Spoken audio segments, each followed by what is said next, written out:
मी Seema Patil. Thank you so much madam की तुम्ही मला इन्व्हाइट केलं.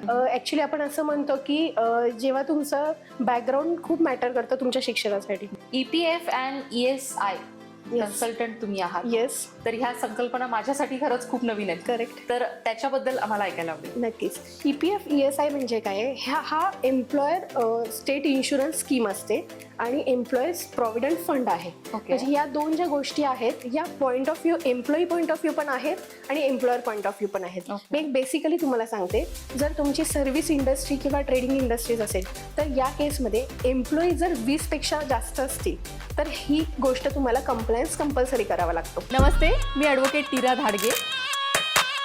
कोणत्याही क्षेत्रात तुमची कामगिरी वाखाणण्यासारखी असेल, इतक्या लोकांशी मी बोलतेय ना, काहीतरी रोज नवीन शिकायला मिळतं. एकमेकांना मदत करण्यासाठी तुम्ही ही कम्युनिटी जॉईन करू शकता, पुणे वुमन्स क्लब.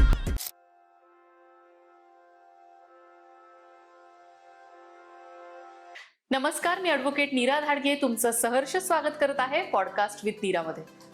इच्छा तिथे मार्ग हे जेव्हा आपण ऐकतो तेव्हा खूप अडचणींमधून आपण बाहेर कसं यायचंय आणि जर इच्छा असेल तर तुम्हाला तिथपर्यंत पोहोचण्याचा मार्ग कसा सापडतो ह्याचं एक ज्वलंत उदाहरण आज आपल्या बरोबर आलेलं आहे. सीमा पाटील मॅम, खूप छान वाटतं आज मॅम तुम्हाला इथे बघून. आमच्या ऑडियन्सला तुमची ओळख करून द्या. मी Seema Patil. Thank you so much madam की तुम्ही मला इन्व्हाइट केलं आणि त्याबद्दल तुमचे मी मनापासून आभार मानते. मी सीमा पाटील.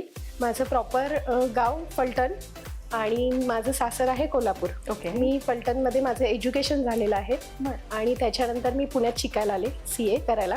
ॲक्च्युली आपण असं म्हणतो की जेव्हा तुमचं बॅकग्राऊंड खूप मॅटर करतं तुमच्या शिक्षणासाठी. ॲक्च्युली मी माझं काही एज्युकेशन काही पार्ट माझा बॉम्बेमध्ये झाला, बट ॲक्च्युली आम्ही डायरेक्ट शिफ्ट झालो विलेजमध्ये. जे तुम्ही ओळखू शकता की सिटीमधला आणि विलेजमधला हा डिफरन्स असतो.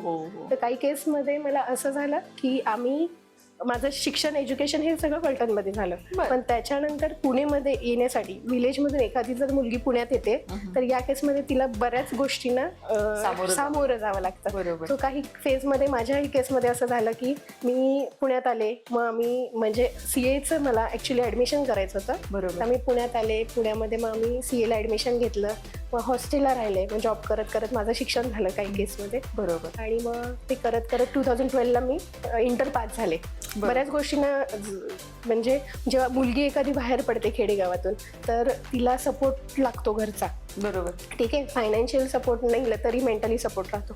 ठीक आहे, काही केसमध्ये माझ्या घरच्यांनी मला मेंटली सपोर्ट खूप केला, पण जेव्हा आपण बाहेर पडतो तेव्हा आपली सेफ्टी पण खूप गरजेची असते. त्या दोन्ही गोष्टींचा सामोरा घेत तुम्ही जॉब करता, तुम्ही शिक्षण घेता, तुम्ही बाकीच्याही गोष्टी करत जेव्हा पुढे येता तेव्हा बऱ्याच गोष्टींना तुम्हाला सामोरं जावं लागतं. इन द सेन्स कधी कधी असंही होतं की तुम्ही संडेला तुमची मेस पण नसते, but you have to be on safe side की हे दिवस जातील आणि तुम्हाला बरेच चांगले दिवस येतील. मग त्यावेळेस आपण घेतलेला डिसिजन जर आपण आलो आहे तर त्या डिसिजनला आपण किती फर्म राहिला पाहिजे, किंवा ते जे आपण जे करतोय ते आपण बरोबर करतोय किंवा ते बरोबर घडणार आहे हे जेव्हा तुम्ही स्वतःला सांगता, मग या केसमध्ये तुम्हाला प्रॅक्टिकल राहावं लागतं. इमोशनली डिपेंड राहून चालत नाही. मग ज्यावेळेस तुम्ही प्रॅक्टिकल राहता त्यावेळेसच तुम्ही डिसिजन घेऊ शकता. हे माझं तत्व आहे. जेव्हा तुम्ही इमोशनली होता त्यावेळेस तुम्हाला डिसिजनच घेता येत नाही आणि आपला डिसिजन जर प्रूव्ह करायचा असेल तर you have to be take the decision practically. बरोबर आहे. आणि खूप वेळा असं होतं पुण्यामध्ये, म्हणजे ज्ञानप्रबोधिनीच्या तिकडे किंवा बाकी कितीतरी ठिकाणी जिथे हॉस्टेलची मुलं आलेली असतात ती सगळी छोट्या शहरामधून आलेली असतात आणि जी पुण्यातली मुलं असतात ती खूप त्रास देतात त्यांना. नाही, माझ्या केसमध्ये असं पुण्यातल्या मुलांनी कधी त्रास नाही दिला. शहरातली मुलं, शहरातली. तुमचं कम्पॅरिझन होतं. ऍक्च्युली काय होतं, तुम्ही इंग्लिश मिडियमचे नसता. फर्स्ट माझंही मराठी मिडियममधून शिक्षण झालेलं आहे, बट मला असा त्रास नाही मिळाला. उलट मला फ्रेंड सर्कल खूप चांगलं मिळालं, सपोर्टिव्ह मिळालं. म्हणजे मी BComचं कॉलेज कधी केलं नाही. ऍक्च्युली CAला जेव्हा आम्ही आलो ना त्यावेळेस मला कॉलेज करता येत नव्हतं. माझा सकाळचा क्लास असायचा, त्यानंतर पार्ट टाइम जॉब असायचा, त्यानंतर माझं आर्टिकल शिप असायची आणि संध्याकाळी परत CAचा क्लास असायचा. मग माझे जे फ्रेंड्स होते ते माझे प्रॉक्सी मारायचे. म्हणजे फायनली स्पीकिंग, जर माझे सर जर बघत असतील, पाटील सर आज, ते म्हणतील ही कधी अटेंड नाही केली, ते माझे प्रॉक्सी मारायचे. किंवा मग मी तासभर जाऊन फक्त अटेंडन्स अर्धा तास लेक्चर अटेंड करून येत होते. मग या केसमध्ये मला फ्रेंड सर्कल खूप चांगलं मिळालं माझ्या हेमध्ये, की सिटीतल्या मुलांनी त्रास देणं वगैरे होत नव्हतं. मी जेव्हा गावी शाळेला होती तिथे थोडंफार ह्या गोष्टी घडल्या, बर. पण इथे म्हणजे ऍक्च्युली मी ज्या हॉस्टेलला राहिले मी 10 इयर्स एकाच हॉस्टेलला होते. ओके. मी 10 इयर्स एकाच मेसला होते. बरं. मग ते सुद्धा जे होते माझे रेक्टर होते त्यांनी पण मला खूप सपोर्ट केला. आणि फ्रँकली स्पीकिंग मी ज्यांच्याकडे आर्टिकलशिप केली त्या सरांमुळे मी आज इथे. त्यांच्यामुळे मला बऱ्याच गोष्टींना म्हणजे एक मुलगी म्हणून तू का म्हणजे मुलगी आहेस तर हे नाही केलं पाहिजे किंवा मुलगी आहेस तर तू एवढं काम नाही करता येत बरोबर. किंवा 8 तासापेक्षा तू जास्त काम नाही करू शकत हे असं नाही केलं. त्यांच्यामुळे मी असं म्हणजे मेल आणि फिमेल मधला जो डिफरन्स राहतो त्या मुलींना काही प्रॉब्लेम्स असतात आजारी पडलं तर ती म्हणजे ठीक आहे झोपूनच राहणं किंवा काय ह्या गोष्टी मला डिफरन्शिएट झाल्या की ठीक आहे मी मुलगी आहे ना तरी सुद्धा मी हे सर्व्हाइव्ह करू शकते. मी मुलगी आहे ना तर मी 2 जॉब सर्व्हाइव्ह करू शकते. तर या गोष्टी किंवा काही गोष्टी आपण फॅमिलीमध्ये नॉर्मली जेव्हा तुमचं हे होतं रूम मधल्या मुली त्रास देतात त्यावेळेस नॉर्मली आपण काय करतो घरी फोन लावतो यार मला आज मम्मी असं त्रास झालाय. मी यातली कधीही एकही गोष्ट केली नाही कारण मला एक गोष्ट माहित होती जर मी इमोशनली कोणावर डिपेंड राहिली तर मला प्रत्येक वेळेस इमोशनली डिपेंड राहावं लागेल. So I have to be practical आणि हा दिवस आज जाणार आणि उद्या येणार आहे. बरोबर. चांगला दिवस. बरोबर. EPF अँड ESI कन्सल्टंट तुम्ही आहात. येस. तर ह्या संकल्पना माझ्यासाठी खरंच खूप नवीन आहेत. करेक्ट. तर त्याच्याबद्दल आम्हाला ऐकायला आवडेल. नक्कीच. EPF ESI म्हणजे काय हा एम्प्लॉयर स्टेट इन्शुरन्स स्कीम असते आणि एम्प्लॉईज प्रॉव्हिडंट फंड आहे. म्हणजे या 2 ज्या गोष्टी आहेत या point of view employee point of view पण आहेत आणि एम्प्लॉयर पॉईंट ऑफ व्ह्यू पण आहेत. मी बेसिकली तुम्हाला सांगते जर तुमची सर्व्हिस इंडस्ट्री किंवा ट्रेडिंग इंडस्ट्रीज असेल तर या केसमध्ये एम्प्लॉई जर 20 पेक्षा जास्त असतील तर ही गोष्ट तुम्हाला कंप्लायन्स कंपल्सरी करावा लागतो. ओके. हा मग हा कंप्लायन्स कोणासाठी आहे तर बिझनेस ओनरसाठी आहे. मग कुठलेही बिझनेस ओनर ट्रेडिंगमध्ये असू देत किंवा मॅन्युफॅक्चरिंग मध्ये असू देत किंवा सर्व्हिस इंडस्ट्रीज मध्ये असू देत या सगळ्यांना ही गोष्ट करणे कंपल्सरी. बरोबर. आता ही जर कंपल्सरी नाही केली म्हणजे याचं जसं आपण GSTचा कंप्लायन्स महिन्याला करतो तसंच यात EPF आणि ESIC याचाही कंप्लायन्स आपल्याला महिन्याला करायचा असतो. मग हा जर कंप्लायन्स नाही केला तर काही त्रुटी आहेत काही प्रॉब्लेम्स आहेत. मग नोटिसा येऊ शकतात किंवा तुम्हाला इंटरेस्ट भरावा लागतो पेनल्टी भरावी लागते. तर या गोष्टींसाठी तुम्हाला एक कन्सल्टंट लागतो. मग ते त्या कन्सल्टंट म्हणजे अवेअरनेस किंवा बिझनेस ओनरला एज्युकेट करायचं काम आम्ही करतो. EPF ESI कन्सल्टंट हे काम करतात. बरं. आता रिसेंटली तुम्ही एखादी हँडल केलेली केस आम्हाला सांगू शकाल? हा नक्की सांगेल. ॲग्रिकल्चर कंपनी होती माझ्याकडे. मला वाटतं लेटेस्ट आता हँडल झालेली केस आहे. तिला मागच्या 5 वर्षापासून ESICची नोटीस आली होती. म्हणजे आता काय होतं जेव्हा कंपनी रजिस्टर होते तेव्हाच तुम्हाला ESICचा नंबर अलॉट करतात.